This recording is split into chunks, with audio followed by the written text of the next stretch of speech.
How are you? I'm great, sir. What about you? I'm good, ma'am. I'm good. Good evening, all the participants, and Ajay Jain sir, Saurabh sir, everyone who has joined in from Team RFI, and all my colleagues. So over to you, Nikita, ma'am. So, thank you, sir. Thank you so much. So, very good evening to everyone. Now, let's start with our session. So, participants, learn as you will live forever and live like you will die tomorrow. A very positive good evening to all dear participants, Research Foundation of India's members and dignitaries, and of course, our today's subject expert, Dr. Shresh Chabra, sir. I am Nikita Khandelwal. Heartily welcome you all on behalf of Research Foundation of India. And it's a day one of our FDP program. As we all know that today is 29th of May and day first of our training faculty development program, which is organized by Research Foundation of India and RFI-CARE. RFI is concerned with improving the educational process by encouraging scholarly inquiry related to education and evaluation, and by promoting the dissemination and practical application of research result. Research Foundation of India is working for research and development for higher education. This foundation was known by the Foundation for Research. We conduct in-house activities such as workshops, training programs, conference, etc. And we engage in outreach activities such as publication of journal, books, etc. The main mission of Research Foundation of India is to educate and promote the use of research to improve education and serve the good.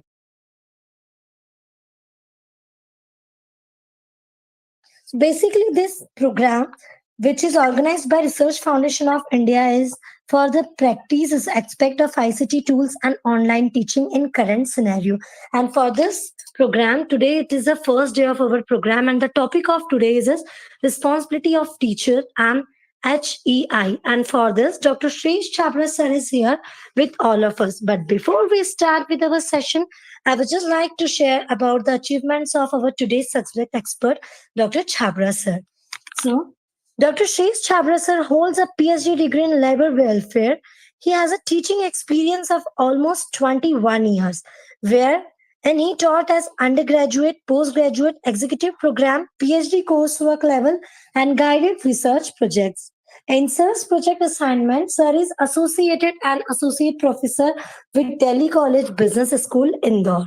Sir has published in national and international journals, conferences, and dailies. Sir is associated as reviewer with Global Journal of Labour, University of the Witwatersrand, South Africa, Journal of HRM, Science Publishing Group, New York, USA Journal Press India, Case Focus Journal UK, Common Ground Research Networks, University of Illinois, USA, and International Management Conference ASE, Bucharest. As a member of editorial board, Sir is associated with Annals of Human Resource Management Research, Indonesia, International Journal of Science and Management Studies, Universal Journal of Business and Management, USA, and International Journal of Academic Research and Development. Sir is working as a mentor with Startup India, a Government of India platform for nurturing entrepreneurship, BeIncube Incubation Center, backed up by Government of Chhattisgarh, and as coordinator, Indore Zone, Research Foundation of India, and member of Asia Research News, IFERP, and INSC. Sir has been session chair in national and international conferences.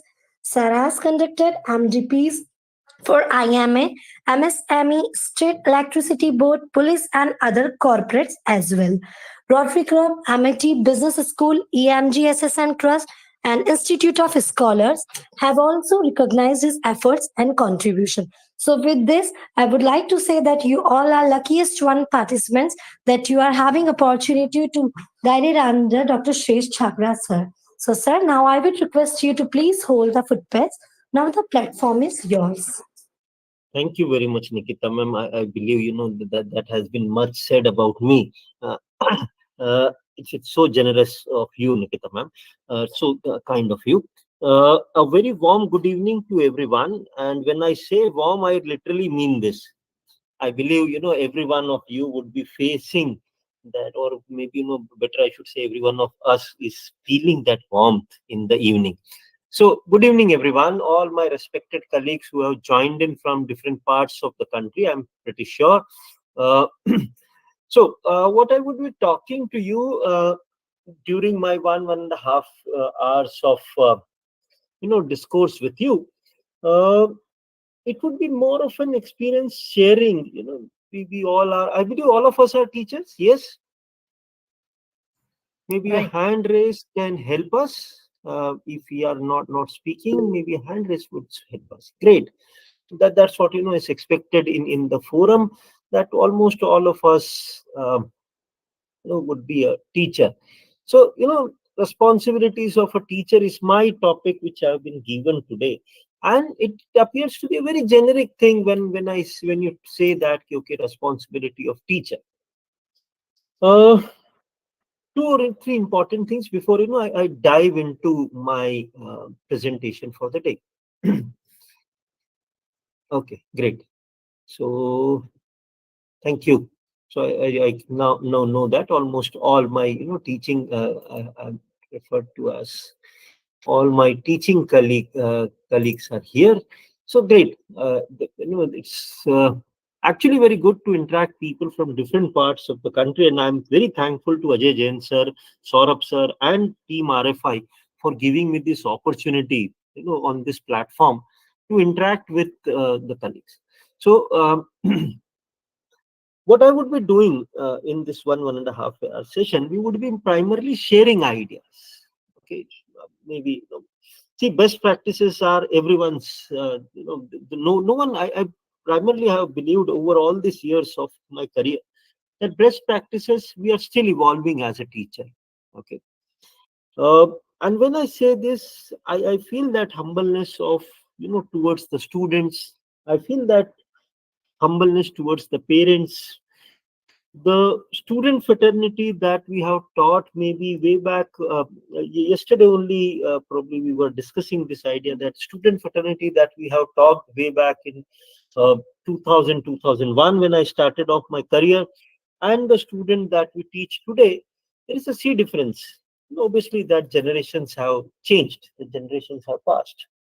It might be a case with you also, that some of your students, when they passed out and now their younger ones or their cousins or their nephews or their niece, you might be doing that. They might be under your guidance as well. So you can very well notice that difference, not only within the same family, within the same clan, but also how things have changed or how things have moved.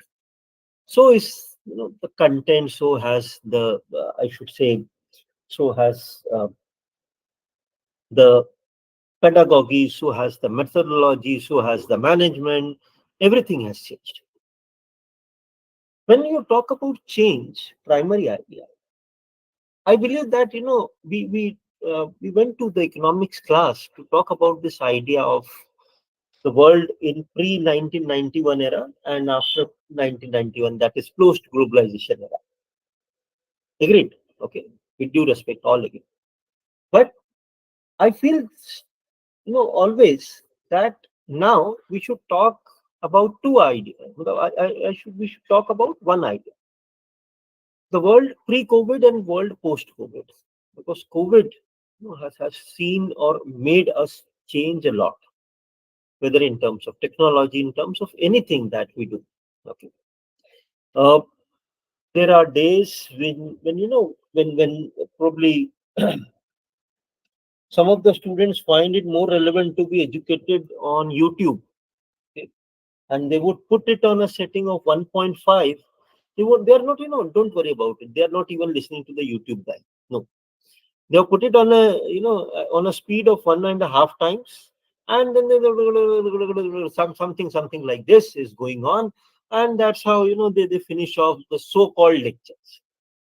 I asked one of them that what has prompted you to get on to this 1.5 times. Okay, anyways, you are not able to. No, sir, I understand almost everything that this person has said, and I just want a gist of it. So if I if I relate it to this thing, if you remember, there were when we probably were students, maybe 20 years or 25 years hence, we had, books, we had libraries, we had unlimited online exposure types. Uh, is used to study from books. Some there would be some, good girls in the forum who would make notes. Okay, most of us practice those notes idea, and then you find that, over a period of time how the world has changed from notes to guides, from guides to IMPs, and from IMPs to 1.5, speed of YouTube. Okay, so that's how, that's uh,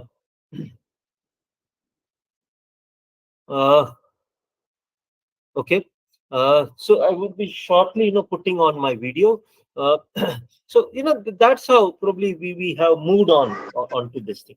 Give me a one minute, please. Give me one.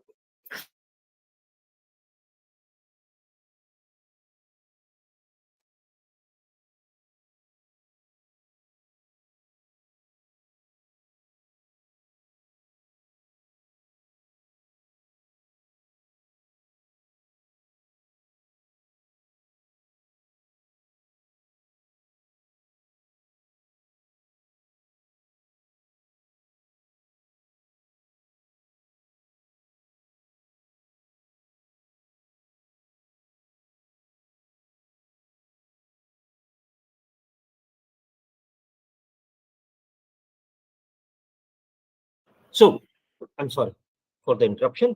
So that's how, we have moved on with a different idea of technology and teaching. That's what I said. And somebody has made a comment. Let me read the chat back. Okay, Jyoti ma'am. She says that, respected speaker sir, we cannot view you. Okay, so Jyoti ma'am, uh, again thanks to COVID. Okay, that bunking of a class has been made easy. Don't you feel so? So bunking of a class has now been made easy. Switch off the video, and then you are nowhere in this world. So I hope you are able to see me through. Okay, so that's what that's how things have gone different. So so what essentially I would be doing? Can I have the hands down, please, of all my respected colleagues? Uh, because I would be requiring hands up at many a time, so that should not be a confusing idea. So if I can have the hands down of all the participants so that we can proceed with the today's session. Uh, Probably a hands up would mean that you are likely to say something or you are likely to contribute something. So that's how, I would be asking you some questions uh, as and when that would be.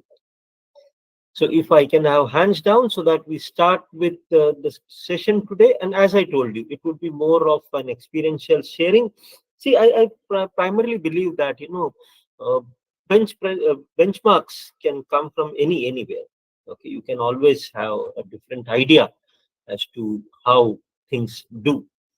Maybe some ideas I might have implemented and terribly failed. Maybe some ideas have gone in and I went on and I succeeded. There may be ideas which might have not worked well. So it happens, but we all have got different types of approach of teaching even the same subject. So that's what I would be needing your inputs as well. As I told you in the beginning, we all are my colleagues. It may be just a difference of some years of experience. That's it. And I'm pretty sure some of you may be even better experienced than me. So maybe everyone would be a guidance for that one. Jyoti ma'am, done. Your student is present. Okay, so you can mark my attendance. Okay, uh, so let me have the privilege of sharing the screen, and here I go.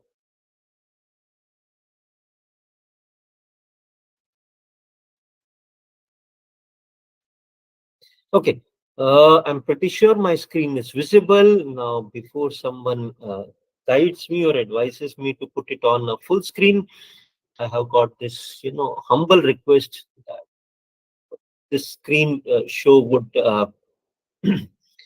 not, that won't do better for us.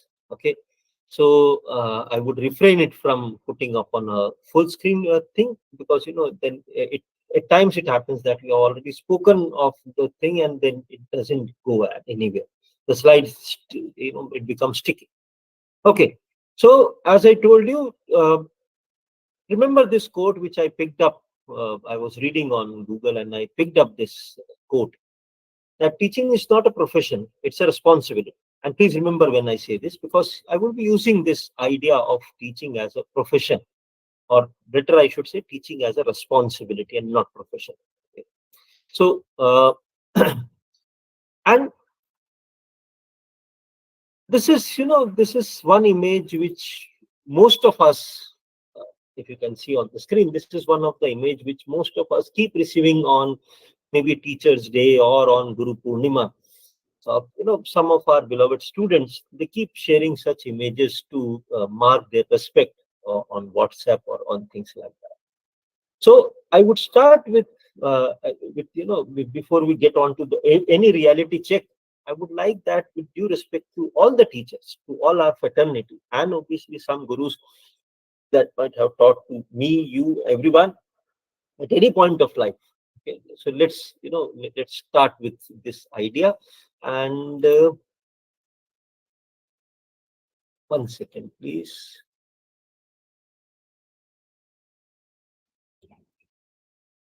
So I'd like to share this video with you, and then we proceed ahead with the PPT.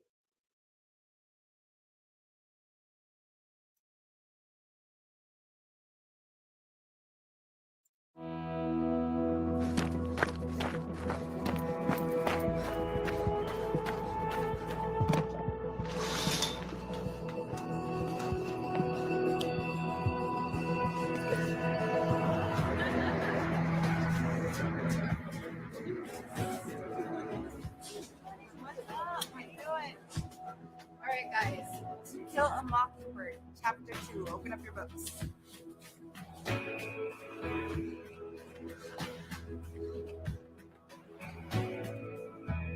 Hey, John. I really think you're going to enjoy this one.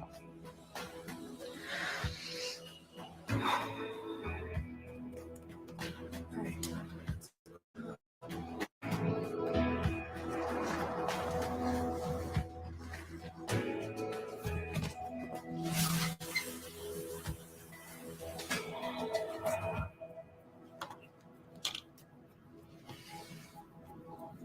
Just listen.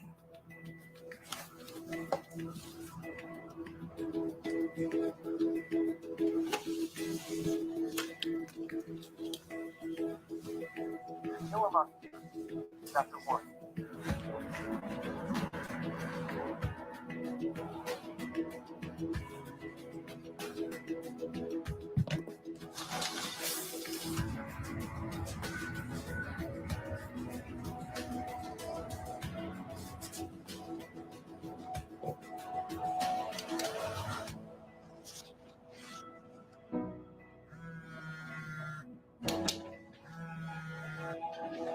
Hello?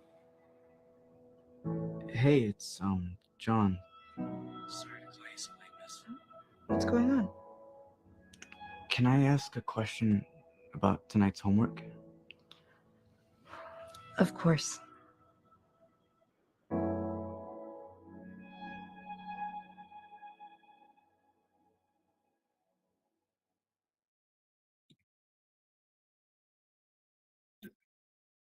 So yesterday, I was privileged to be in a meeting in a short discussion with the respected, Secretary of UGC, Manish Joshi sir, and he asked all of us. We were a small cohort, uh, and he asked one question very pertinently, that how do you think you have brought in a change in someone's life? Maybe some student, maybe someone. How do you think that you might have brought some change in someone's life? And then, that's what takes you down the memory lane. If I ask the same question over here, that there might have been several cases of students of we get a very heterogeneous batches always. So there have been a very there have been cases of various students interacting with us on different levels, on different energy levels, okay, with a different idea, with a different vibe. Okay. So that would take you down, if you actually think about this question, that would take you down memory lanes of all those years of teaching.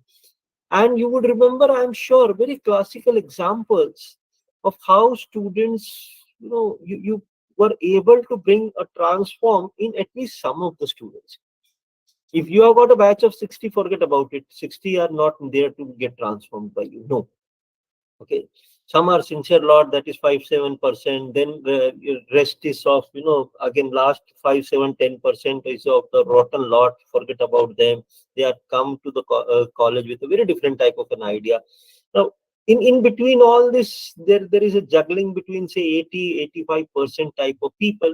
And that is where is, that amongst that, only maybe one or two, maybe one, that they may be looking for some help or actually some ideas from you. And I'm pretty sure, years later, you still remember some teacher from your school. Okay. At this level also, you still remember some teacher from your school, because that teacher contributed to your personal, they touched you personally, or they brought in that significant change in you, which you were actually looking forward to. Yes, am I right on this?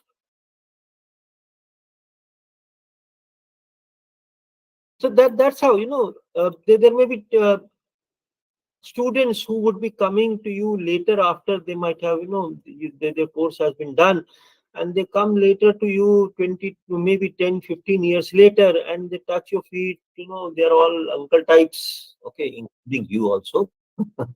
So that's how it burns.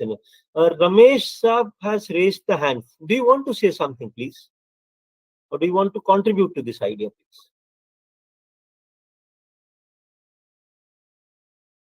Again, I would request all my respected colleagues. I see Rishika ma'am, Prasad Raju Saab, Nabin Saab, GR, then Priyanka madam. All these have still raised their hand. If they can lower your hand, so that I understand that there is actually a doubt you want to get it clarified with. If you want to speak, please go ahead and speak. I would be giving you enough chances to interact. I told you, this is an interaction. Don't consider it as a lecture types. Okay? I'm no one to lecture on how responsible teachers should be like. Okay, you all are. So I'm just here to, or on this platform is just provided to you to share some of the best practices that we can do to engage our students better. So I continue from here on that, with all this due respect as to why we teach, why we had been the purpose of being us. Okay, and remember the quote. I would take you back to from where I started, and then we flow in that teaching is not just a profession, it's a responsibility. So what responsibilities we are supposed to take up? So these are a plethora of responsibilities we are talked about. Uh, you have to do exams, you have to do exam duties, besides all your so-called teaching and teaching related, I should use this word, jobs. We are also supposed to do some of the non-teaching types of jobs. Okay. And mentoring, coaching, counseling, getting admissions, whatnot. Okay, management may decide that they at times, it's only that that management may decide that, okay, you have to do this, that, do something to keep people busy, okay, for the entire day. After all, we are paying them. When I say this, don't try to blame any of the management for that matter, of any, maybe a private, government, any type of management. I'm not trying to blame or put on this thing that, okay, no, we as teachers are very good, management is bad. No, nothing happens like that. Okay. So, but we have to take up many responsibilities. And when I say this, I mean by that, I'm not getting into all these things. So after that, what we have done with it, okay, uh, at times, why I say this, that the not so good times. Way back in 2000, 2001, when I was, I was looking forward to being a contributor. I went to one of my teachers and I asked him, so how is the, teaching profession like? And he asked me first question, which I would be obviously asking you also, or let me ask you, okay, before we get into all this type of thing. I'm not asking you, a very specific question, but let me give you a roundabout of things. How many of us are actually in this profession by choice, or how many of us are in this profession by compulsion? Let me, let me tell you what do I mean by this choice compulsion type. And I don't want any hands raised on this, please. We all know our answers. Okay, let's to be ourselves. I'm not looking forward to any answer from you that whether we are by choice or by compulsion types. Nirmala ma'am, you have raised your hand. You want to speak something? Okay, by choice. Okay, somebody been very, his jaws up says that by compulsion. Okay, so everyone might have their own ideas of that. Great. It takes courage actually to say that you are doing something out of compulsion, but it's very honest. So thank you for that honesty. Why I ask this question, that by choice or by compulsion, there are two or three things. If you have graduated from some college wherein you could have gone for a campus placement, say engineering, management, or some field like that, it may have been a case that your friends would have gone in, or your friends would have sat in some companies which might have appeared in campus placements. And okay, so you joined in with choice, but later on went on for compulsion. Okay, so what happens that that there would be companies that would have came on for placement. I'm sure we would have tried. Each one of us would have tried some company or the other. And of late, when you meet people in your group, you would be type of somebody, I believe, in the group would have made this comment. I'm sorry to say this on an open platform, that since you would not, you were not able to do anything, or you did not were able to say clear any campuses, you went on to become a teacher. So please don't take me otherwise. But that is when you actually, you start introspection, that why, yes, probably what if I would have gone into some corporate job, I would have still, I would have this, I may not have this, luxury of some chuttis or some holidays, or I may not have that luxury of some time, but ठीक है, at times I'm working on Sundays also. I'm being called on odd hours, we hours. I have to report on certain ideas after. I told you why world should be looked at before COVID and post COVID time. Because post COVID, everyone knows that this is a very deadly thing. Okay, this mobile of yours is a very deadly type of thing. Okay. Why I call it deadly? Because then there would be something posted on the teachers group types, and then you have to show a thumbs up, or you have to say that okay, I've read it, and they can call up for an action that okay, tomorrow come in my cabin at this and this time, we would have a meeting, and please go through it quickly. I would have send you an email, something like that. So that's what I said. So slowly you would realize, at some given point of time, you would realize that why not a corporate job? I would have picked up a corporate job, or I would have gone in for a corporate job. I'm equally working hard. And let me, uh, I put a comma on this point here, and I take you back to my story of 2001, and then I relate it with this comma.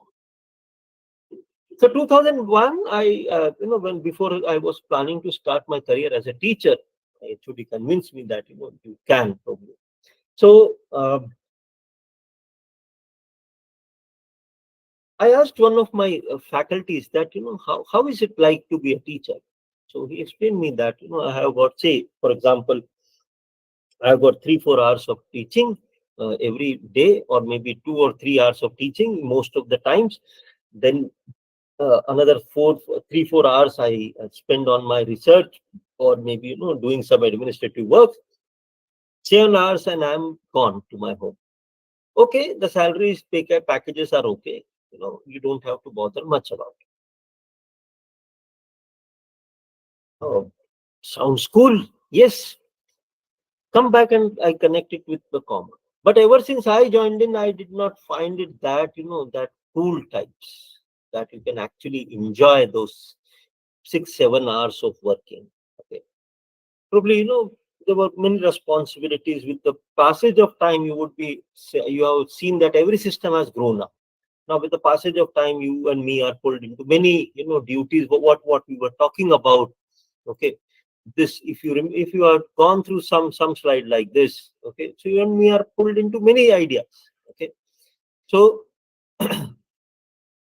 so gone are those days of being a cool job, teaching being a cool job. You still find some of your corporate friends, and they take a jibe on you. They taunt you that, "Arey yaar, tera acha hai," types. Okay, it's good with you. Okay, that you are, you enjoy those holidays, this Jayanti, that thing, this thing, that thing, holiday for this, holiday for that. In corporate there are no holidays. Okay, to some extent he's not wrong, but we actually find that, where I started with. If you would have been by here by compulsion, okay, you would feel the heat of it. Not only here, in any profession for that matter. If you are here in any profession by a compulsion, you would feel that heat, that extra heat, I should say. Not only the heat, that extra heat. Okay. Why you would feel that extra heat? So understand the heat first. Way back again in 2002-3, I was attending an FTP by the then head of Nirma Institute of Management. Okay. So I was attending that, and he went on to say, I'm quoting him, and um, please don't mind me when I say this, that if you want to see politics, if you want to experience politics, experience in institutions, educational institutions, teachers have enough time to plague politics. I'm pretty sure all of us would have been one or the other way, picked up this ideas of politics. Okay, or picked up, have been, if I use the word, either victim, or you would have played that idea into politics. I don't want your answer on this thing, that whether you have been a victim of it or you have played the politics.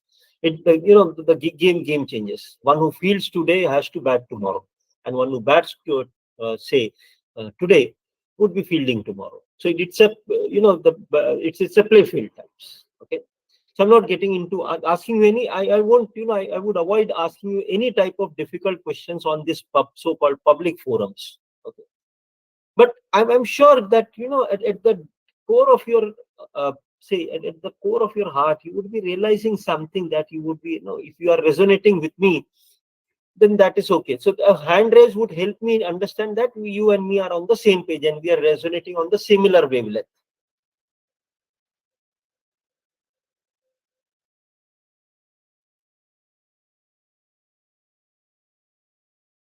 So I hope I'm able to make sense to you. Yes.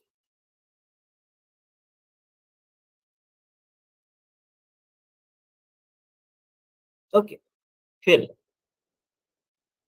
So I was telling you on this idea that students that you might have taught few years earlier, and the students that you have taught over these years, there is a wide change in the way students are there, or in the way students actually think they are. And I'm sorry to use this phrase that students are customers. I don't I don't believe in this. I openly tell everyone on this forum, on all forums that I speak, students are not customers. Why I say this?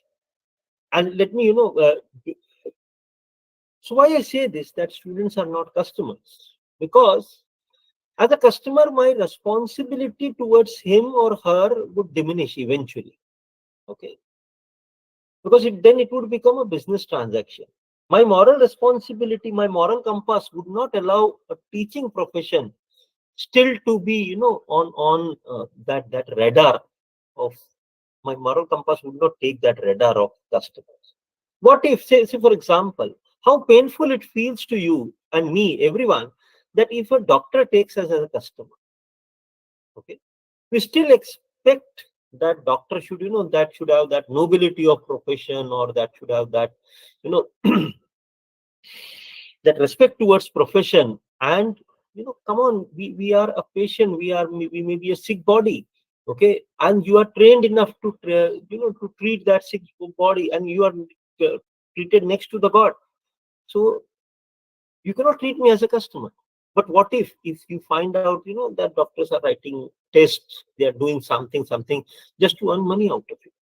Okay, okay, please give me one minute, there is something urgent, please give me one.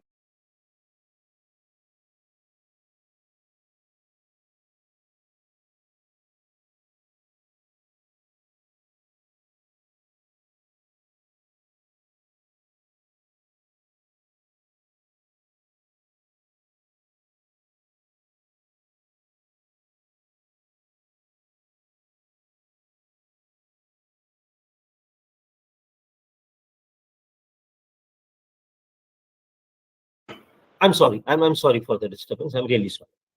So, I was continuing on this idea that, my moral compass would not allow me to take up this idea that students are customers. Okay. But we let's agree on to something, that given the competition that the competitive world that we live in, number of colleges that have spring up, everyone wants students. Obviously, that's how, the survival of any institution is ensured. And that's how, it is. Now, this is where I would like to have your inputs. Let's start with your inputs. I'm not. I believe that you would, to some extent, if you not even not agree to with me completely, but to some extent, you would agree that students, even the management wants you to treat some of, if not all, or maybe all of the students as customers.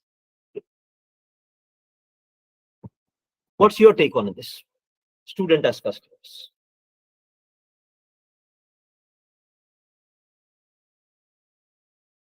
If someone of you would like to, speak about, or maybe write about anything like this, one, do you agree with it? Okay, Reena Modi ma'am has raised the hand. Naveen Kumar sab has raised the hand. Okay, please go ahead.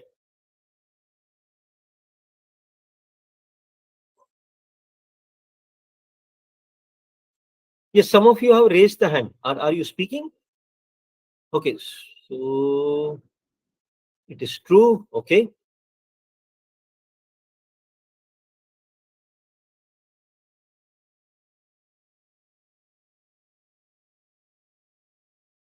Anyone else? Reena Modi ma'am, you have raised your hand. M. Padma ma'am, you have raised your hand. You can go ahead and please. So can I speak out? Yes, ma'am. Please go ahead and speak. Yeah, students nowadays, we can call them as a customers also. If you take a corporate colleges as an example, where the teacher don't take the full pains and the efforts to teach, but still the importance of the student is only given, whether the person caliber how much it is, what you call the management doesn't understand. They only see that anything that is positive or whatever, whether it's a good or a bad thing, that mostly they see that the student should always be, if no doubt in all the organizations students should be benefited, but still because of this corporate type of the, still the value of a teacher has completely gone. That's what I have seen particularly in southern India. I don't know about what about the Mhm. northern part of India, but this is very common in southern India, where I'm talking about the class 11th and the 12th. Here, the Okay. students they do not have any what you call the practical aspects of the learning things, and when they join the degree and the postgraduate, their basic level of the practical is the same what they had in the 11th, and this is what I'm observing. It. So Okay. when we try to correct those things for the students, some take it in a positive, but majority of the students go it in negative, and sometimes the management say that you do whatever the students are says. So Mm. what I feel, the parents and the students now they are becoming more like a customers to the management, and because of the budding of many of the colleges just like a mushroom, this is one thing which I am feeling very bad. Particularly, luckily, I'm in the autonomous organizations in the colleges, which has a history of more than 59 years. But still, this is what is happening in our area. So I feel it has been more like a customer size of the things. Okay. Okay. Thank you for Sir, sharing your. can I speak, sir? Yes, yes, Suchita ma'am, please go ahead. Yeah, okay. Rather than calling them as a customer, I would rather call them as shareholders, sir, because they need to share not just their responsibility, but everything that comes along with it. So we have to inculcate the what do you say the meaningfulness of shareholding the students being a shareholder rather than customer. Customer is the one who you give it and they have to be satisfied. So we have to inculcate these terminologies rather than we calling them as customers. Let them call them as shareholders because they also contribute with respect to syllabus. Even when they pass out, when they become alumni, they help us with framing the syllabus, what is required in the current or updation of the syllabus, what skills are required. So rather than calling them as customers, I would rightly call them as shareholders. Sir. Ma'am, Suchita ma'am. Madam, as far I know, the syllabus reorganization and whatever that is the UGC norm, and every time we just look into the higher aspect, and the new aspects are always being introduced. But only the alumni will be part of that. But I don't think he will be part of the particular activity. That's what I have observed in the BOS meetings. Sorry, ma'am. Our students, we also contribute. We ask them to contribute to the current students also who are with us. So we take their feedback with respect to the curriculum which is being implemented with the academic year Yes. wherever they are. So rather than because see, customer satisfaction is different. The customer is the one who pays. Where we are talking about giving money as fees in the terms of fees, and they are getting what they are expecting from us. But rather than calling them as customers, it becomes a little, harsh word calling them as customers. I would rather call them as shareholders so that they share with us the responsibility. As right sir is Agree, saying, agree. teaching Suchita is a ma'am, responsibility agree, rather agree. than a profession. We build them, take the responsibility, sir. Okay, So agree. that is what needs No, to be ma'am, inculcated. let's not, let's not create a debate on this idea. See, obviously, Suchita ma'am, I agree with you that that if they can be made as shareholders, but so I'm not getting on to all those ifs and buts. You are both are right on your own ideas. So you might have faced a different idea of that thing. But my essential idea of talking to you is not that we whether we treat them as a customers or we treat them as, say, for example, as shareholders, as rightly pointed out by you, Suchita ma'am. My point is that and this is what a sorry state of figure I have learned. Or I have experienced as even from my friends group also, that when you take when you say this to your say for example, when you say this to your child, or that go and ask your doubts to the teacher, he would explain it 10 times. Okay, why won't she explain, or why won't he explain? After all, we pay the fee. Okay. Now, this comment, I hope you're getting my comment. This comment is what is, what inculcates this idea in the minds of the students. And I have been, there is a good meme that I learned somewhere, that I've seen somewhere, that in yesteryears, when in a parent-teacher meeting, um, when the teacher, when the student didn't perform well, the student was asked that why didn't you do good? Okay. And nowadays, probably the teacher is asked, why didn't the student do good? Okay. So that's how it might be a joke. Okay. Take it only as a taunt, as a joke, but that's how the fact is. Okay. Because linked to this point is my another idea that the demands of management are multifarious. Okay. There are multifarious demands by management. They want you to be, and I'm sorry to say this in again in a public group if I make this comment. I have learned this through some of my colleagues that the management wants them to actually crack jokes in school, the class. Okay, that coaching idea, that coaching mentality. Okay, that you have to keep the students happy and engaged. See, I'm not against this idea of making a lecture interesting. You can do many things to make lecture interesting. Let's not get into that. But how about you getting into an idea that management actually wants some a rough script? Okay, think about this idea that management wants a rough script from you. That I should tell me how are you going to teach this? They would call you and say that okay, tell me how do you want this? Say how are you going to deliver this topic? Okay, and you have to give them a, a larger framework as to what you are delivering, and then they say that hmm, things are good, okay, knowledge wise it's good, research is good, things are good, but where is where is the connecting point? And you would be amazed that what do you mean by connecting point, that how are you going to generate discussion or this and that. And then sir वो तो सब आप कर लेंगे, you do it all, but my idea is that where have you cracked a joke, where you have created a laughter element. And believe me, this actually happens in someone. I'm just um so that's what I'm saying, that at times it does happens that you would be you would be surprised by such demands. You would be surprised by, taken aback by such demands, that that how people are talking engagement, student engagement to you. Let me give another example.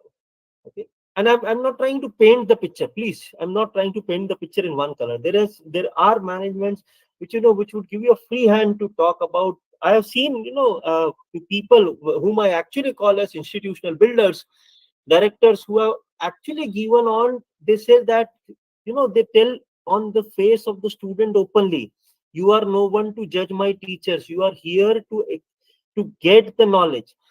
I can accept this idea of yours that the knowledge transformation or the there may be some problem in the knowledge transfer, but you cannot give me a feedback on the teacher. How does he teaches? How is that? You can give me a feedback only either on the content, as Padma ma'am was saying, if you am an autonomous college, so you can give me say a feedback on the content, or you can give me a feedback on the transfer of the knowledge, not my teacher. Okay, my all teachers are good teachers. So don't try to tell me that. I have seen management wherein they try to see that if your feedback has not been so good, what was the time of your class? Okay, is that thing that you have put theories almost towards the end of the day, so the kids are so tired to get on to you. So why don't you shift it in the morning? Because in morning the receptibility is high, or let's plan it somewhere in the between. So they would do all those adjustments before trying to label you that you are not a good teacher or your feedback is not a good feedback. I've seen directors, I've worked with people who actually take it this way, that okay, there are cases wherein one batch may not be that, or say, if I'm using this word, happy with you, but there are batches which are, if there is a constant issue, then that's a different idea. And even then they would counsel you. Okay, they would call you, they would counsel you, they would, they would not. That's what I'm saying, that you would have this a differential idea when you work in an environment. See, every wherever you work, ma'am, Padma ma'am, answering back to your question, wherever you work, down in south, up in north, central India, in anywhere you work, I find, out of my experience, I can tell you that every place has their own challenge. Okay? They have got their own challenges to face. So that's what you have need to believe in, that thing, that that since I would use this word, mushrooming of institutions have happened. So management has got a different idea of as to how you are dealing with the students. Okay. And while you are trying to do all these things, aren't you expected to say once you are gone back home, uh, there is a WhatsApp message, you're requested, or you have got this idea that uh, you should be regularly checking your WhatsApp, okay, especially the official groups, and you might be in many official groups. So you might, WhatsApp is the new e-notice board for the students, okay. So at times it would be so demanding. See, if one odd day is happening, few odd days it's happening, what you call it as blue moon. But moon cannot be blue every other day. Yeah. Please come on, give it a break. Okay. So there are there that's what I said. That's what I started telling you. Way back in 2000, 2001, my faculty used to say that teaching is comparatively a cooler job. Or you might have been hearing this cool job type of a phrase from your so-called corporate friends. Okay. Do you actually believe in that present world teaching is still a cool job, whether you might be teaching at college level or at a university level, at school level, irrespective of any level? Okay. So that's where, and that's what I said. Try and look in the world pre-COVID and post-COVID, okay, and then try and create, and then try and look into that how technology at times has become a nuisance for every one of us. Okay. I'm not trying to sway you away and by telling you that thing that you should not be doing this. Every one of us has to do some or the other responsibility. We all have got long working hours. And I'm very happy that at least I have got another 70, 75 participants in the group who, after an entire long day of work, still are here to participate in in this idea exchange. I'm not calling it as an FDP, but in this on this interactive platform, you chose to be. Okay. So that's what I'm saying, that at least we have that we have that love towards our profession, that at least I need to do something which can help me, maybe get better. If I listen to someone and I realize it that okay, I carry back one idea. So you might have some family time, I'm sure.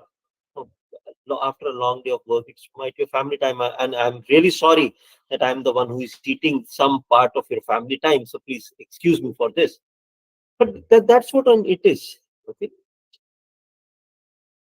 Talk about salary, compare it between corporates. Again, some of the management tells you that since you are, you're teaching professionals, so let's be professional. So as a professional, you have got time to enter into the office, but no time to leave the office. Okay, so that means even you should be available on your phone and this and that. And they would read a line from your, appointment letter, which says that you are a full-time employee of this institution. And then they would ask you, what do you mean by full-time? That you should be, and you understand what they are indicating. So after doing all these things, you find that your corporate friends have got a car, a house, a this and that, and then they are talking about, they're discussing their salaries, and you are somehow limited in some corner. God, if you are working with some government organization, seventh pay type of things, great. Otherwise, still maybe a contractual type of things, or still maybe an employee with 1 month of notice, something like that. So then you actually feel that what should I say, then you actually, that's what I started talking to you. Do you feel that heat? Okay. That of all this, for an entire long day of work, what you are getting in return, what I talk to my, even my MBA students, return on efforts. Okay. Why not? Okay. So return on efforts is something that each one of us is equally looking forward to. Okay. Or rather we should. And then despite of all this thing, I try and make my sessions interesting and do something. I spend long hours working on my content, on collecting my videos, on doing stuff, on doing my case studies, on making a presentation, on planning some interactive things with students. Some of them are still inattentive. Okay, how demoralizing it can be that you are well prepared for a lecture, and then there are only a handful students sitting in front of you, and then they are it actually becomes demoralizing. So enough of for almost half an hour or so I've talked on enough of so-called bad things, or call it the not so good, but obviously the not so good type of thing. That I don't call it bad. Someone wants to speak. Yes, please go ahead.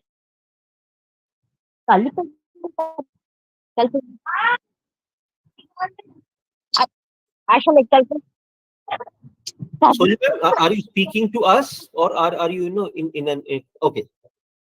So what is this is what this we can go on adding value. You can go on adding more stuff to this about that not so good. Okay. Then the question arises: if things are not so good, then why we are still holding on to this profession? Is it that what uh, Shiv Kherat Saab says? I remember that quote: "Practice makes us." Would anyone like to complete it? Practice makes us.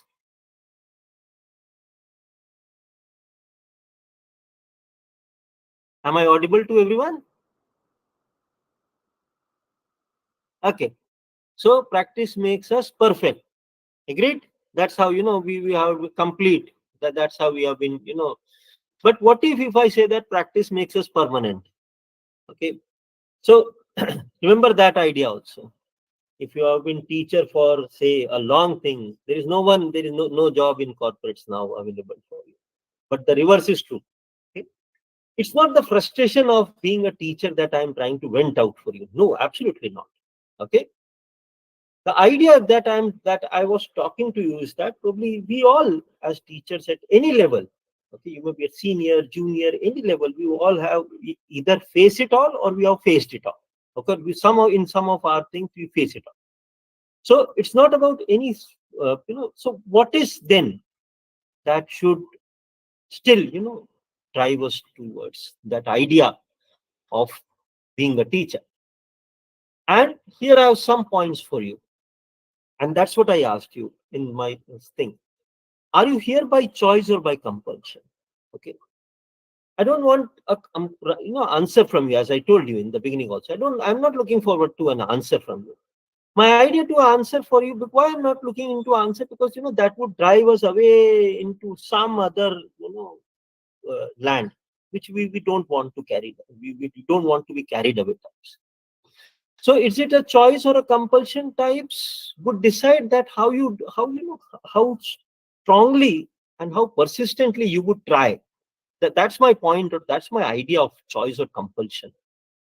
That how strongly each one of us will try onto onto holding things, onto innovating things, onto giving something different. On maybe I may not have a good class today. What can I do to make it better tomorrow? Maybe this batch would not have liked my teaching. What can I do to improve my feedback? Okay, anything. That's what I said. You may change the institution. Changing institution is always the last step one should do, because even if if you quit the job just because something was not right, you are making a wrong decision. Make it right, and then probably quit the job if you are so desperate to quit the job, because chances are if things are right, you may not quit the job. Okay, so that's where in the entire attitude, this difference would spring up, and that's where this question springs up, that whether we are here with a choice or with a compulsion.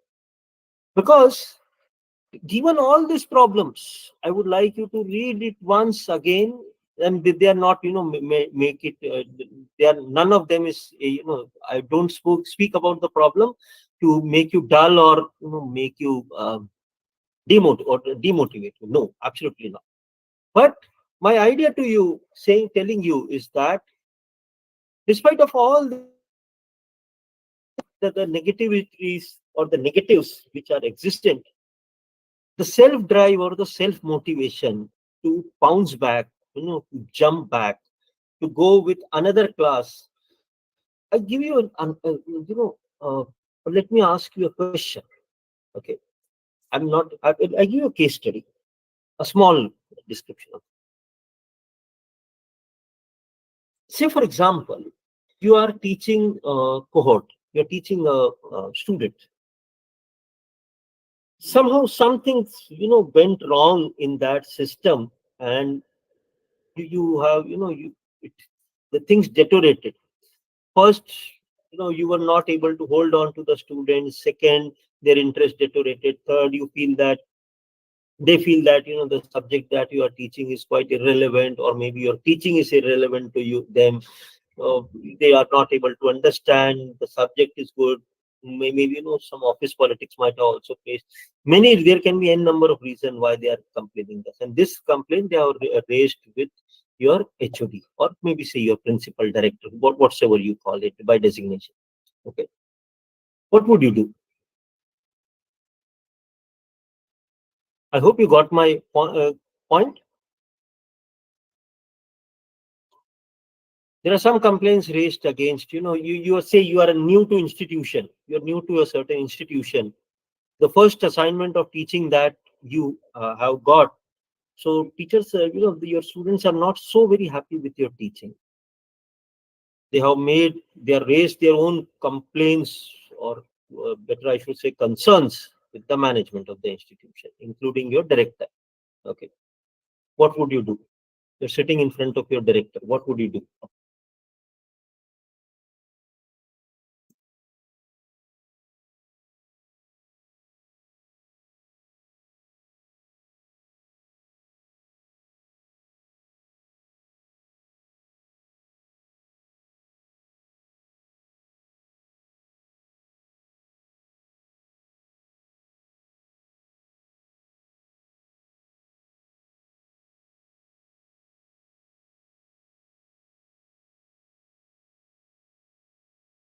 Okay, so I have started inputs. Thanks for your inputs.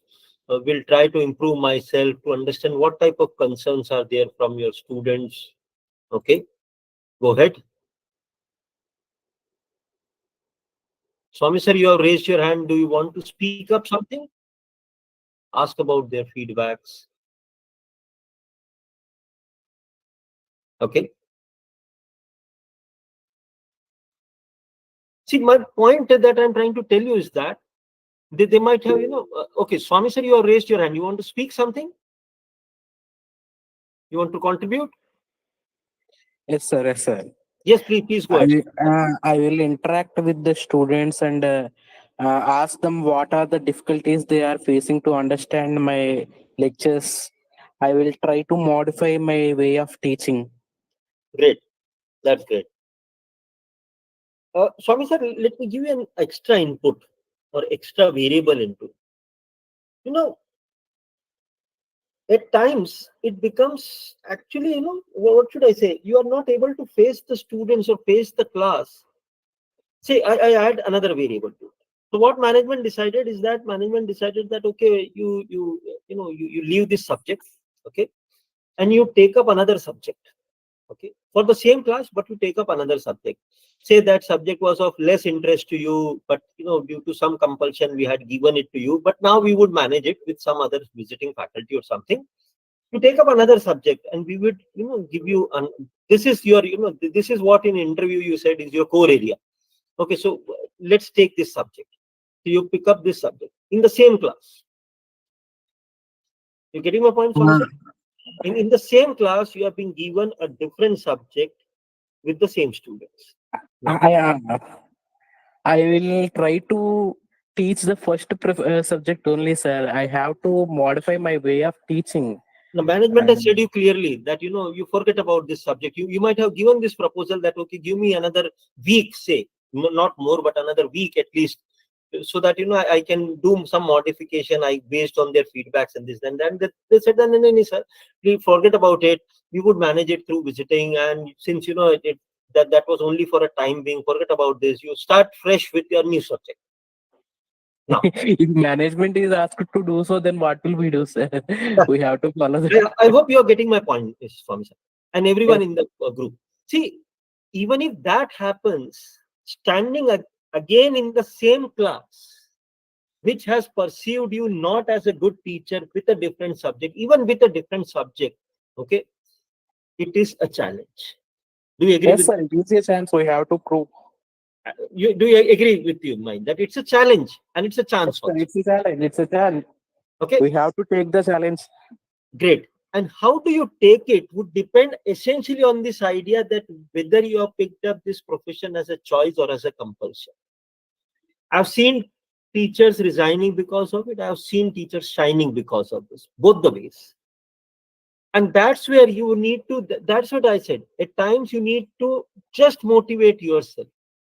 There would be many odds. You cannot talk to management about anything that, look at this thing, students are inattentive, sir, I have been teaching to them this, that.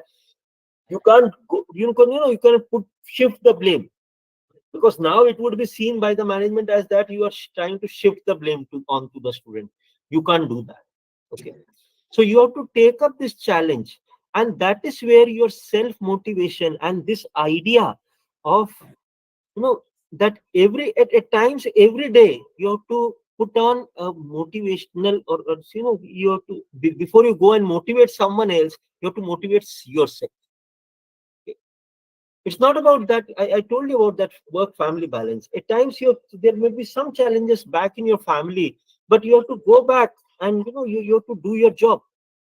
You might have not slept for a good amount of hours. You might have just been traveling from, and you have reached this morning, and now you are going to deliver a lecture this morning. Okay. A student may be excused saying that, sir, I got late, I just dropped him. Okay. You cannot be excused. So that's what I'm saying. That this idea of dharma, that you are doing it because it's your duty to do it. Okay. And remember, way back, remember this idea from Gita. You have got, at times you are the Krishna, at times you are the Arjun. You are the self one for both the thing. If you find a, if you are, say, I told you there can be management who can be, a good guide to you. If you are blessed with that thing, nothing good like that. But at times I have felt that in real life situation, you are the Krishna, you are the Arjun. You are, you put down your Gandiv to say that I don't want to fight. Not for, any praise, not for any disgrace, not for any joy of money, or not for a joy of anything. I don't want to fight for anything now. Okay. I don't want to do anything. Okay. At times you are so distressed about the ongoing situation that we will decide to quit. Okay. And we don't want to, go and attend any lecture. And that's where the Krishna is sitting inside you. If you are not found somewhere outside, the Krishna sitting inside you say that you have to fight, because it's your duty to fight. As a warrior, it's your duty to fight. And that's where you realize that, that how every day you have to go, because the way you motivate yourself is the same energy you are trying to transform or transfer it to others also. That's where still you believe in that there is a nobility of the cause of being a teacher. That still, people would come back after years to touch your feet. Okay. In a corporate life, you won't find that you would be touching the feet of the CEO. If you're not, if you're not buttering him, I'm sorry to say this, but otherwise you won't, touch the feet of your CEOs. But only in this profession, even if we all are grown up, if we see our school teacher or a college teacher, we would respectfully approach them and at least bow down to them. Okay. That's the nobility of the cause that we all are serving. That's the nobility of profession that we all are doing. You may have many complaints against management. I have listed down some of you. You may increase this list. Okay. You can have many lists. Then what should we do? There are two ways of dealing with it. Nothing can be done. Okay, this is what in behavioral terms is organizational learned helplessness. You all can sit back and say that nothing can be done. No, there can be no improvement that can be brought in the system. The students are this is that, this is that. You can gossip it for hours, please. But beyond this helplessness, every one of us stand the next day to talk about this thing. What can I do with my students?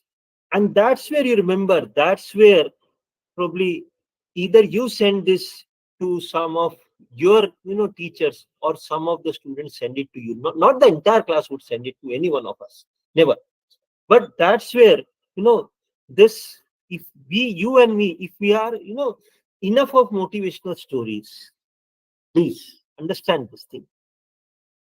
Why don't we create our own story in our own ways? I'm pretty sure, I'm 100% sure that every one of us would have, in one way or the other. I connect you back what the respected secretary UGC asked, that are you able to touch life of some of the students? And that's where we feel that our job is done. That's where that's where we are trying to make the difference. Because all of us who are trying to overcome this idea of helplessness, they are the one who would take up it as a challenge, as a change. Okay? And what can be done to embrace this change? What can be done to do something better than what I did with the last batch? Say, for example, do I change my case studies? Say, for example, do I take, Swami sir, as you were talking to me, that can I change my method of teaching? Altogether, I change. Even if that was a feedback was good, why not let me make it better? Let me imbibe some new things. I was interacting with one of, a senior colleague of mine, and he made a very beautiful, thing, which I remember. He said that if you can teach beyond Google, you are actually teaching. If the student is sitting back and saying that, "Okay, sir, yes, everything of this I would find more or less on Google," okay, then he's not interested in listening to you. He's not interested in coming to your class. Forget about it. Can you give something that can, that he can go back and relate? That probably he would probably not find on Google that easy. Okay. And for that, we have to actually work on ourselves. Say, for example, why not I do a research and then I talk about my research to the students? It may not be possible in all fields of the, in the diverse field of my faculty colleagues that I'm talking to. But at least, we on our own ways try to become probably at some point of time an example. Okay. And remember, even if the students is not telling us this thing, but at some point of time, he or she is getting that impression that this person is trying hard actually to change, to help me out. Okay. If not change me, but to help me out with, at times, students have their own issues. They are struggling in their life. I've seen one common habit in many of the teachers, and I'm sorry to say this. We are very judgmental. One, second, we use marks as as a yardstick to say, or as a guide stick, or better I should use this word, to create a fear, a threat in the students. If you don't attend it, I will be failing you. That should be the last thing of all the strategies of the fear. Why I tell you? Because I've seen that if you use this more often, someday some student would stand and tell you that, okay sir, please fail me, but I can't do this because I'm not able to get what you are saying. Now you don't have any other reply to do anything beyond. So creating a fear in the students, even if think as a parent, would this strategy be acceptable to you if your ward comes back to you and you are talking about, Suchita ma'am, you are talking about stakeholder. If the first there should be some first stakeholder, the first stakeholder should be parents. That is what I believe.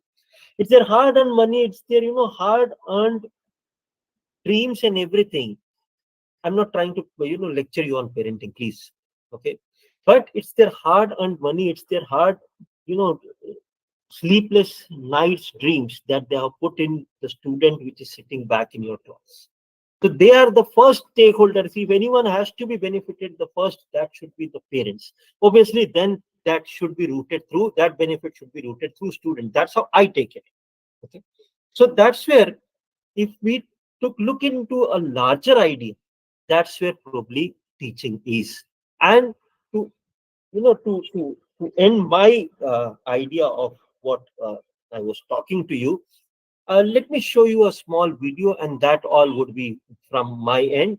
If you would have any questions, I'm would be happy to take it, or if you want to share something, but please don't start on to a certain debate.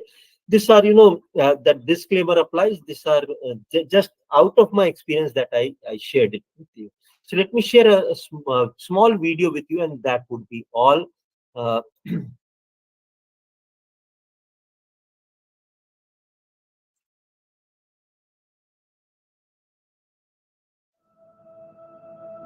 I remember when I decided to be a teacher, thinking it'd be easy, because I just spent the last 15 years in school surrounded by these people trying to teach me. Most of my life has been in school. This job will be breezy. I'd make jokes with kids, share lots of stories, transform lives, make them fall in love with books, perfect my teacher looks, and ensure every kid thrives. It's school. I mean, I'm kind of a fool, but how hard can it be? I think a lot of people believe this job would be easy. But then in my first year, that kid who I poured my heart into dropped out. And it became clear that my jokes didn't carry enough clout. And I had that one class that was so loud that I had to shout. I told myself I would never be that teacher. That's not what I'm about. But then after that moment, I felt my first self-doubt. I remember when that parent burst into my room demanding that I boost her child's grade. And she called me a liar when I told her how he behaved. And that school grade came back that said our work was deficient, and pressure from the district would be applied until all of our students scored proficient. How do you teach a kid when their belly is empty, or teach work ethic to students who come from plenty? I thought I'd instantly be a master at leading students who are willing and able, but they stare at their phones under the table. I remember my first class had over 30 kids in the room, and that number doubled for teachers when school was moved to Zoom. Yet the expectation is excellence for those standardized tests that loom. And here I was thinking I'd be a gardener trying to help some flowers bloom. Teaching isn't easy. But when that other student who was fighting bleak odds walked across the graduation stage to a deafening applause, I couldn't help but tear up as I sat here in awe and realized there really is something special about this job. Standardized tests and school grades can still cause me misery, but few things compare to when our students are achieving victory, like watching them read for the first time, or discovering that that math problem is a hill that they can climb, or finding the bravery to speak up in class and deliver a line, or getting a letter from them years later telling you that you helped them shift their paradigm. When a kid falls in love with reading, or students have deep discussions without your pleading, or you can make them see that when it comes to succeeding, there is no ceiling. You're reminded that this career is one worth leading. There's parts of the education system that can cause so much strife, yet there's parts of being an educator that can give you so much life.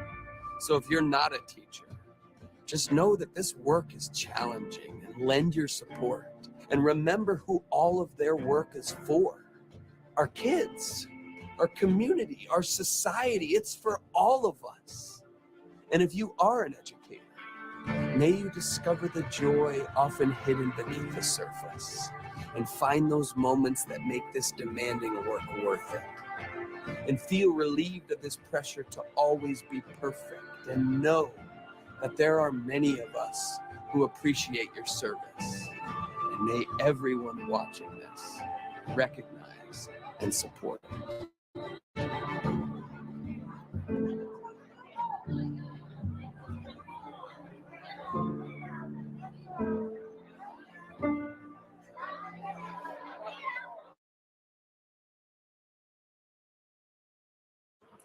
so that's all from my side for this evening. If anyone has any questions, or if you want to talk about anything, you are most free to use this platform. else, let's call it as a good evening for everyone. Over to you, Nikita ma'am. Thank you all. Before I hand over the platform to Nikita ma'am, I would like to thank all the respected colleagues of mine who have joined from different parts of the country for today's program. I would like to thank RFI, Team RFI, Ajay Jain, especially Saurabh sir. They have been very kind to give me this interactive platform where I enjoy talking to all my colleagues. And I'm sure there would be some carrybacks from today's discussion. And special thanks to the conduction for the session, very good conduction of this session to Nikita ma'am. So thank Thank you. you so much, sir. Sir, the session was